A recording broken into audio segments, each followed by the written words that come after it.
This is a podcast about both having autism and living with someone who has autism. My mom is Sonya, and I'm Josh, and this is Josh Has Autism.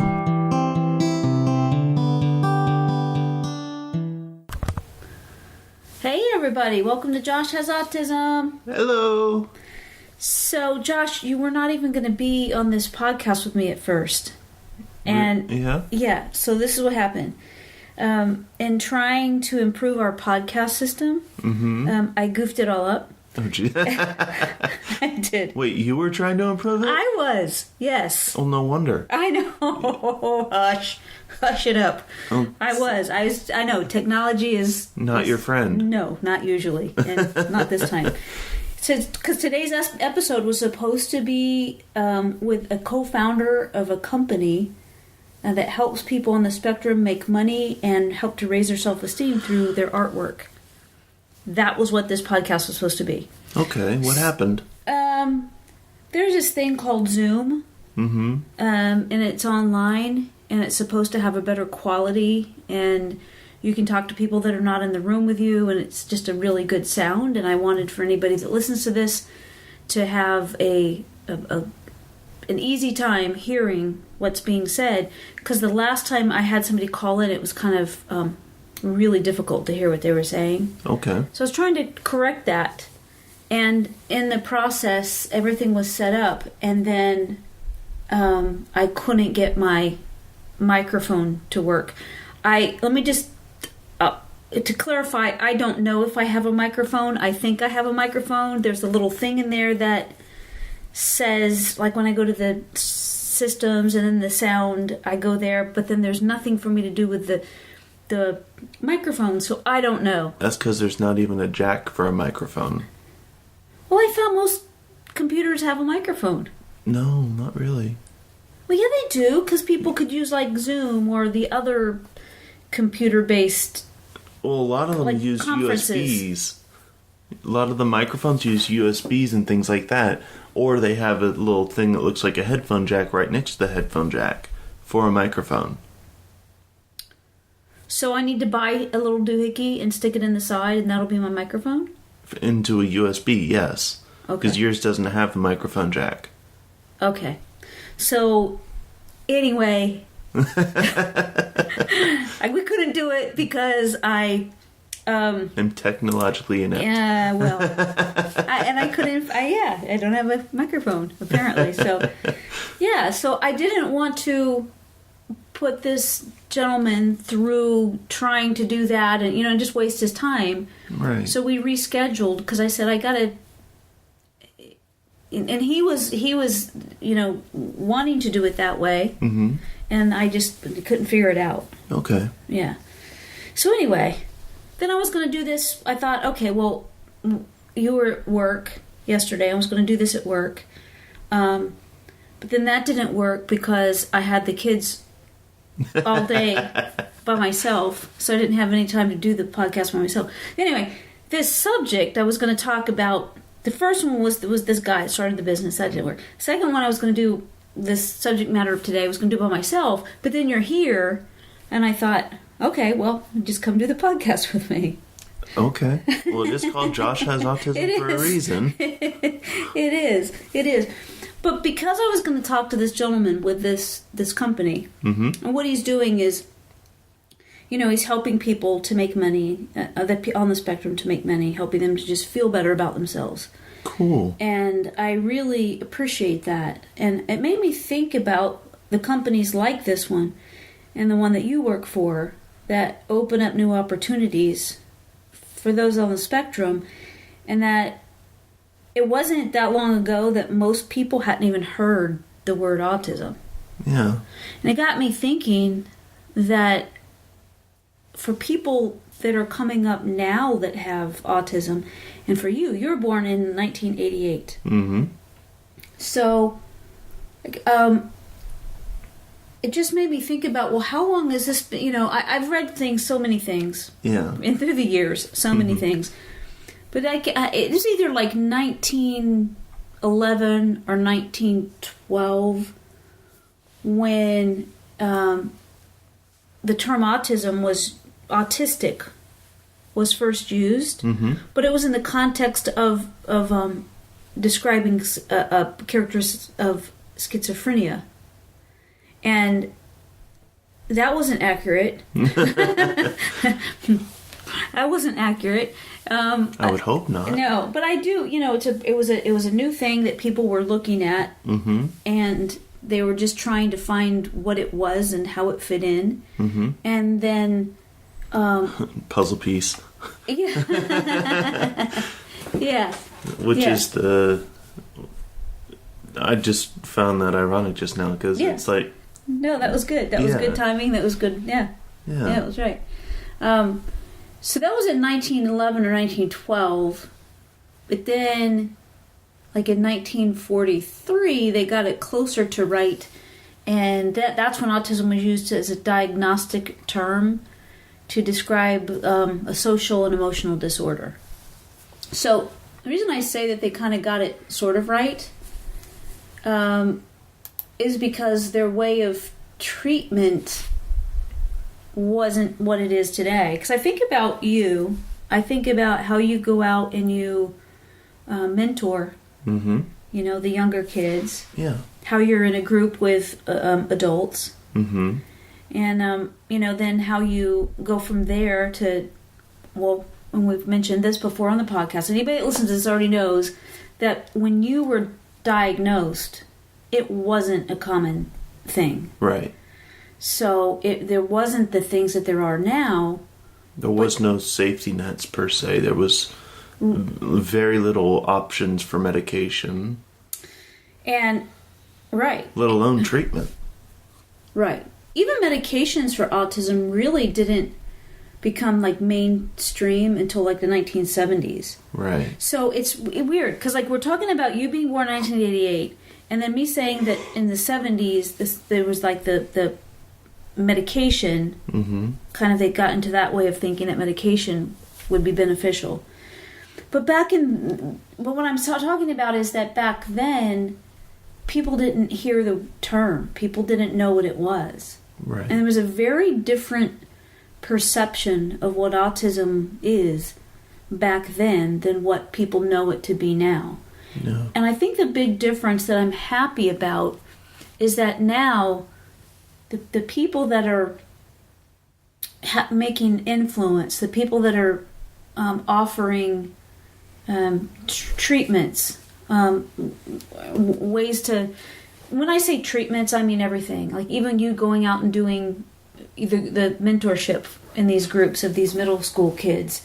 Yeah. That's a form of a treatment. That's how I'm using it right now. It's Okay. like it's all encompassing, whether it's medication, or it's behavioral modifications. It's some way to help them deal with their diagnosis. Right.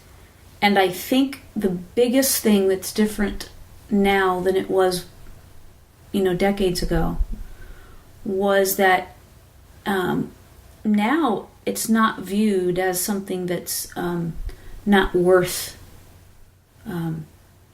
working through, not worth working to help somebody. Now people are viewed as people, Yeah. autism or not, Yeah. and I'm so grateful for that, because a while ago, I was reading, I just found this out, the first person to be diagnosed with autism he was born in 1933. So, you think about that. That's 50. You make me do math. You were born in 88. He was born in 33. Yeah. So that's 80. That's 55 years. So 55 years since the first person was diagnosed till you were born. Yeah. And Which would be 85 since he was born. Mm-hmm. And he was right, but he was diagnosed, I believe, in 43. Oh, so he was 10 years old? I believe so. Okay. I believe so. I might be wrong. So if anybody listening knows that that fact, you can share it with me. But let's just say like 10 to 12, something like that. But I believe it. We believe it was 10. It was 10. But what they did was they put him in an institution. Rain Man. Well, kind of. I mean, I in the terms of that they didn't know back then what else to do. Mm-hmm. And that's what I was really... That's what that I really wanted to... That was really moved me, is when I was reading, when I was finding all this information, and have been reminded of all this information. It's one thing that stuck out at me, that I'm so grateful that you were, you're going through what you're going through now. Yeah. Versus 50 years ago. Yeah. Because they didn't know what to do, so they just put him in an institution. And the parents were like, hey, this isn't working. He's kind of, they didn't use these terms, but you would know it as like shutting down. Mm-hmm. But he withdrew, mm-hmm. and he was kind of being diminished. Mm-hmm. And that the parents saw that and had the understanding that is not our son. He's worse since he's been here. So let's take him out and try some new things. And there's a lot of people that don't have an option. Back then, that didn't have an option. Like, there could be misdiagnosis, and or even if there was diagnosis autism, the view on the functioning level was very different than what it can be now. Right. It was seen as a derogatory thing. Mm-hmm. Rather than right. just being a different way of seeing things. Right. And you and I talk about that, and have talked about that from the time that you got the diagnosis. Because I felt very strong that you have this diagnosis, yet that is just a description. Yeah. It's not a definition of who you are. It's a description. Right. Of an aspect of who you are. Yeah. So, I felt very strong about a label confining you and not allowing you to have opportunities wherever that took you. We talk about now the struggles that you have and we have, whether it's... But you know what? You're 30 years old and you're still trying to find your way. I know a lot of 30-year-olds that were still trying to find their way. I was just beginning to find my way. Yeah. When I was 30. So, I don't look at you and go, oh, well, you have a disability because you're autistic. I look at you and go, you can accomplish what you want to accomplish, and it's a matter of finding out how to get there. Yeah. Because those things that trip you up. Yeah. Right. And that's one of the cool things that I remember growing up, is you having that mentality towards what I could do. You were always supportive of me. Mm-hmm. Always saying, you can do this. Mm-hmm. Whatever you set your mind to, you can do it. Right. Right. I believe that then and now. Yeah. So I have to correct that because it was improper English. I believed that then, and I believe it now. I really do. And also what I know about you that I understand, not saying that you've changed, but that I understand, is when something does not feel right to you, you are not going to move forward. Right. It's no matter the conversations that we have, no matter that, if to me it makes perfect sense, and it's an opportunity, so why not take it?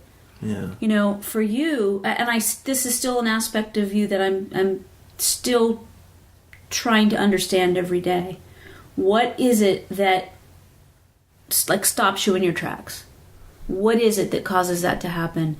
Can I see a pattern that could be helpful for you as you go on, in your future? Right. I don't know, because it is very much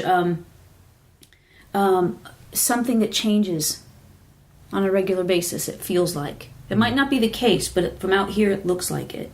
Okay. But I don't know. You know what I'm talking about? That there's sometimes, boom, you're done. Yeah. Like, wait, we were just plugging along. What happened?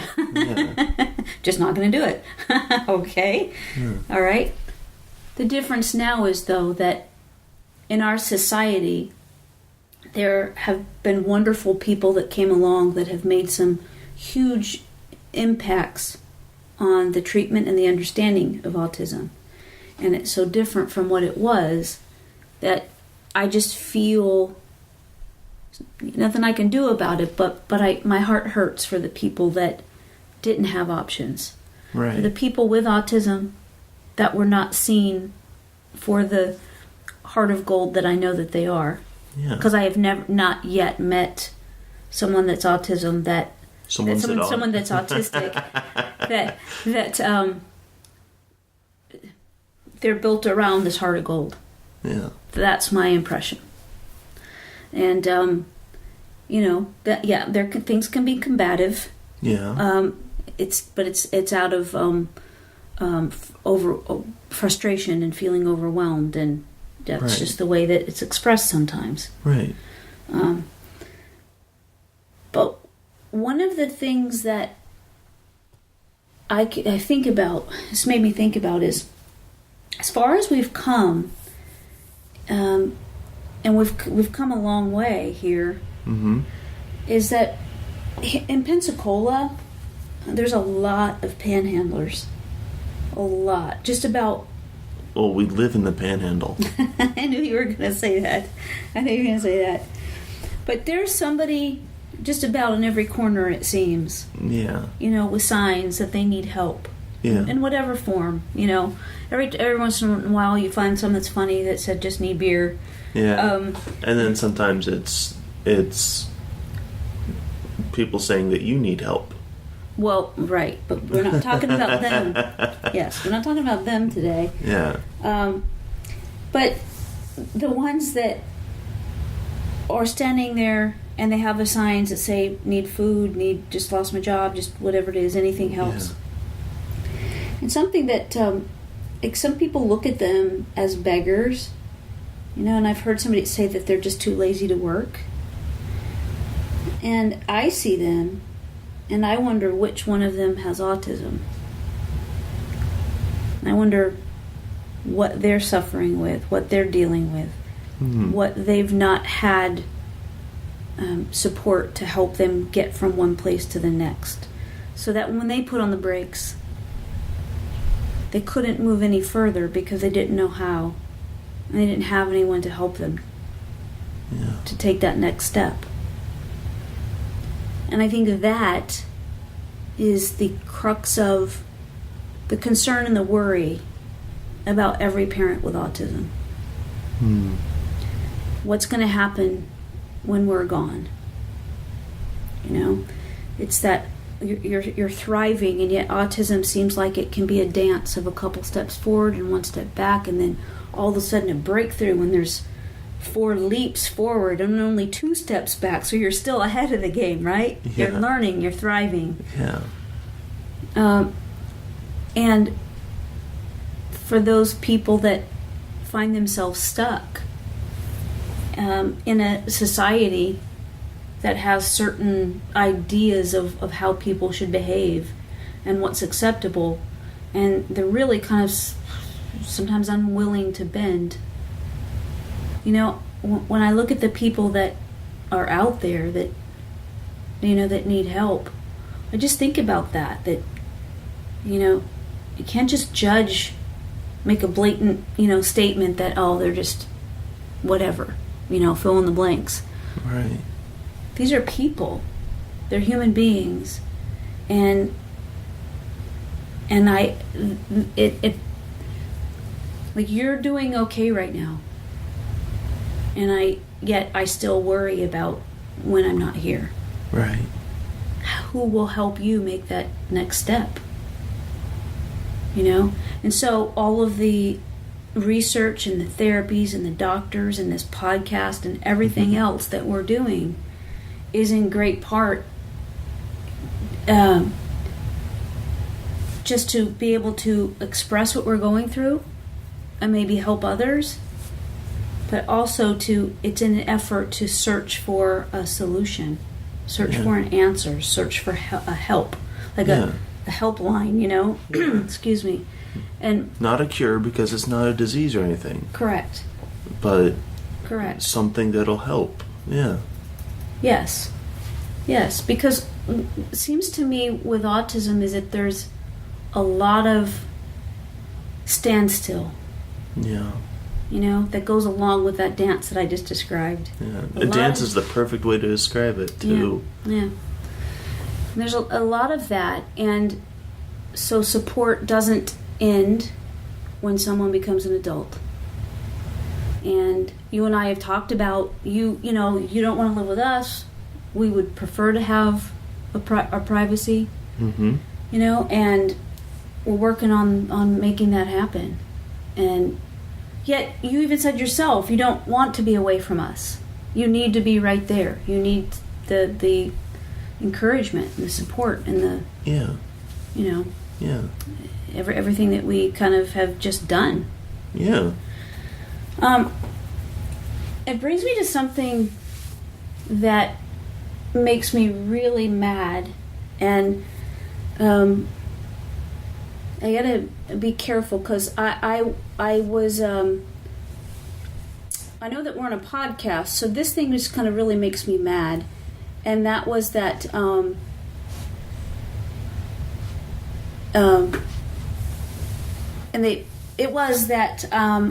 there was a dude that said that someone being autistic is their mom's fault. Yeah, I know. What? That look is correct. What they call it is a refrigerator mother theory. And I'm hesitating. I have a hard time putting sentences together here because the words that I want to use, I can't use on the podcast. But this dude thought that mothers had kind of an apathetic relationship with their kids. They were uncaring toward their children, and that autism is a psychological disturbance, and it's caused by the refrigerator mothers. So it's kind of a coldness. What he's describing is a coldness and a detachment by the mothers towards the kids with autism. That is so wrong on so many levels that I don't even know where to start. It is, and it is. And since then, it's been taken out of the conversation. It's been, discovered that is not accurate whatsoever. Yeah. And I would say if that guy was standing right in front of me, I would say to him, dude, you might want to go back to your dictionary and look up exhaustion and overwhelm and just being spent. That when a person does everything they can and they're asked to do more on a daily, not even a daily basis, minute by minute. Yeah. Right? Yeah. And for him to come up with that theory, I know it was a while ago. So what I'm talking about is the viewpoint was different, right? Right. It's like he doesn't know anyone personally with autism or something. Well, and that was... maybe he knew one person. To be fair to him, this was in the 1950s. Oh. This was in the 1950s where they didn't have as much information, but still, right. For this guy to just blame parents, really, that whole concept really makes me mad because he has no understanding, clearly had no understanding of what parents go through. And how at times it can just be utterly exhausting. So what I'm saying to you is that not only have we come a long way by folks on the spectrum being treated better, but parents are being treated better. Yeah.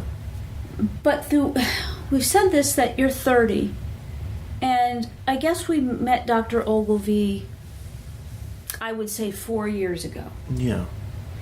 So it wasn't until 4 years ago that any specialist in the field asked me how I was doing. So you put that in perspective, like... Really? Yes. All these years, no doctor, no therapist, no anybody had ever asked how I was doing. And when I got on the phone with her, when we first were, I think the first conversation, it was the first conversation. She listened to what I was looking for. She listened to all the needs and seeing what she can do. And when that was done, she goes, "Now, how are you?" I didn't know what to say. I didn't know what to say because that had never been a conversation. Right. It was always, this isn't being egocentric or anything like that. It's just always been about me. Right. Every time we go to the doctors, every time, it's always about you. It's me gathering information about you to share with them. Yeah. It's also about me understanding behavior modifications and therapeutic strategies, right. So then I could pass that on to you. Right. But nobody ever asked about me, and I think about that, and I think that I'm just one of, hundreds of thousands.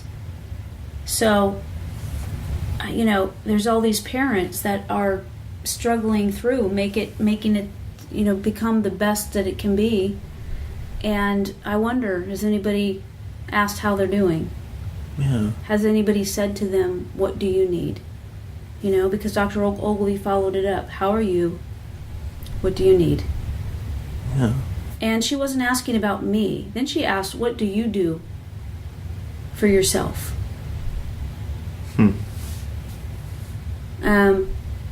And sometimes the answer was, there's not enough hours in the day to find time for myself. And I think that's the way that it is for a lot of times with parents of kids on the spectrum. Yeah. I think that it's important to keep that in mind. Just like it's important, like for married people, you got to go on a date. Yeah. Right? And if you want to preferably with your spouse. Correct. Stealing my material.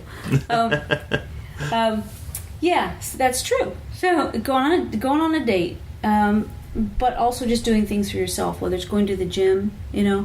We've mentioned before, my thing was stand-up comedy. Yeah. That was my therapy. Yeah. That's what I did. So anyway, just made me, all of this, the first podcast, me goofing that one up, not being able to do it, and made me think about autism all around and what it was, how it was viewed, not too long ago. Yeah. And now there's special education programs, and there's behavioral therapies.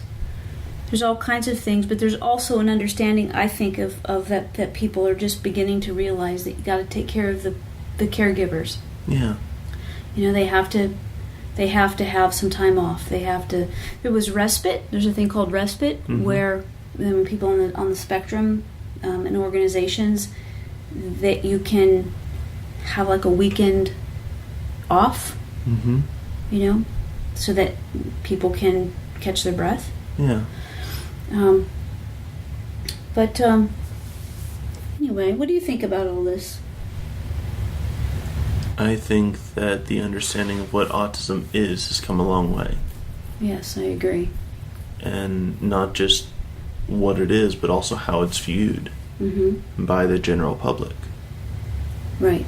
Because, I remember, or maybe not remember per se, but I know that whenever the movie Rain Man came out, mm-hmm. it was immediately taken by those who saw it. It was like, hey, I might know someone like that. Mm-hmm. Well, right. So what you're talking about is just the exposure. Yeah. And maybe that was the first time that anybody had seen anything like that. Yeah. Kind of behavior, and there's a scene in the movie where like it's matchsticks fell, toothpicks. Yeah. Like how many? Yeah. And then if he knew that, then he could count. Like this was brilliant, Yeah. and he could do things with this that were a way to make money. And because Dad and I have a sense of humor. Like when we found out he had autism, we're like, huh. we never did. No. Yeah, but it makes me think too about this. Like, so the first time that the word autistic was used was in 1912. But who knows how long people have had autism? I mean, I could just picture, a caveman, having lining his rocks up just right, like around the fireplace. It has to be a perfect circle. No, you're doing it wrong. It has to be a perfect circle. When they start first figuring out fire when they're and but it just wasn't recognized. Like I've said before, is that how many of us have had those uncles or aunts that we call eccentric. You know what I mean? Because they just don't fit in like everybody else, but they're a bit different, but they're beloved, and and they're just called eccentric. Well, it just is something that we're beginning to understand, and we use these labels in order to communicate to one another. But I just think that's probably been around forever. That's what I think. You look like you're ready to wrap it up. Yeah, Well, I just had the random thought of, what if autism is not just in humans?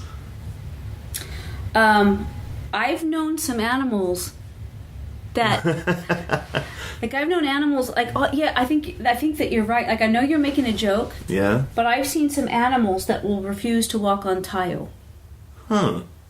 And the textures are super important, and but I think animals are so available anyway. They're so much easier than humans, and the animals make everything better, even if they have autism or OCD, whatever it is. Like they do so many circles when they're getting their food bowl put down. They do the same amount of circles every time before their food's put down. Like Einstein, I get the food off, he takes off to the left. Yeah. Every single time. Yeah. And so I've gotten to where I put their food, because they have different amounts, because Oliver's bigger. So he's trained me that I follow him where he is, but he always takes off a certain way. Yeah. It's always got to be the same way. Yeah. So, anyway. They're at the groomer right now, so it's quiet around here. Sometimes they're stinkers when we do the podcast, aren't they? Yeah. Well, I know that you're getting tired, so we'll wrap it up. I just appreciate everybody listening as usual. If you don't mind giving us 5-star review, that would be awesome. Yeah. Go to the website, sonyaking.com. It's SONYAKING. Check out what we have going on there. I do have a little bit of a plug. Okay. Which, this next Wednesday, the 15th, we will be on a Facebook live cast called Autism, OURTISM.